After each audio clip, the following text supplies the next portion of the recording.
Jelly കണ്ട നിങ്ങൾ, ഇത് പല പേരിലും വരുന്നുണ്ട്. പക്ഷേ ഈ ഒരു ബ്രാൻഡ് ഫുഡ് വെസ്റ്റ് എന്ന് പറയുന്ന ഹിപ്പോ ജെല്ലി, ഇതാണ് ഇതിൻ്റെ ബ്രാൻഡിൻ്റെ പേര്. ഹിപ്പോ ജെല്ലി എന്ന് ഇതിൻ്റെ നോർമലായിട്ട് പേര് പറയുന്ന ഒരു പേരാണ്.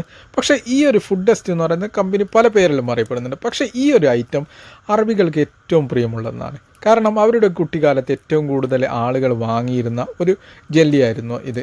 അതുകൊണ്ട് തന്നെ നമ്മളെ നാട്ടിലൊക്കെ എക്ലേഴ്സ് ഒക്കെ കിട്ടുന്നത് പോലെ, നമ്മൾ കാണുമ്പോൾ ഒന്ന് എടുക്കുന്നത് പോലെ, അറബികൾക്ക് എത്ര വലിയ ചോക്ലേറ്റ് ഉണ്ടെങ്കിൽ പോലും ഇത് ഒന്നോ രണ്ടോ അവരെടുക്കും. കാരണം അവരുടെ നെസ്റ്റോളജി ഓർമ്മപ്പെടുത്തുന്ന ഒന്നായതുകൊണ്ട് തന്നെ അവർ കൂടുതലായിട്ട് ഇത് വാങ്ങിക്കൊണ്ട് പോകാറുണ്ട്. ഇതിന് വലിയ ടേസ്റ്റ് ഒന്നുമില്ല, എന്നാലും അവർക്ക് വലിയ ഇഷ്ടമാണ്. കാരണം അവരുടെ കുട്ടിക്കാലത്ത് ഉപയോഗിച്ചത് കൊണ്ട് തന്നെ അവർ ഇപ്പോൾ അവരുടെ കുട്ടികൾക്ക് പോലും ഇത് വാങ്ങിക്കൊടുക്കുന്നതായി കാണാം.